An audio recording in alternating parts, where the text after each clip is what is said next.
Donc le projet est celui de la RCEA entre Palinges et la RD 25. C'est un projet qui fait 5 km de mise à 2x2 voies de la RCEA.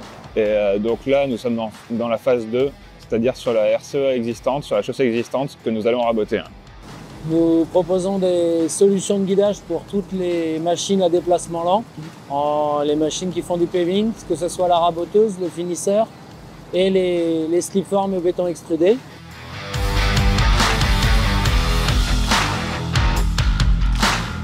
En termes d'équipement, on utilise exclusivement du Leica pour toutes nos solutions de guidage. Nous utilisons MC1 couplé avec des appareils de type TS16 ou éventuellement TS15 pour les besoins.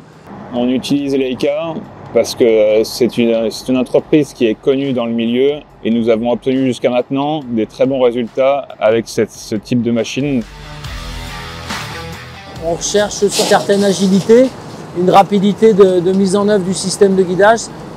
C'est pour ça qu'on utilise des systèmes Leica qui nous permettent d'intervenir très rapidement sur les machines, de proposer des calibrations et des démarrages de mission sans perdre de temps. On a en maximum entre 15 et 30 minutes pour pouvoir se mettre en place et pour pouvoir commencer à guider les machines.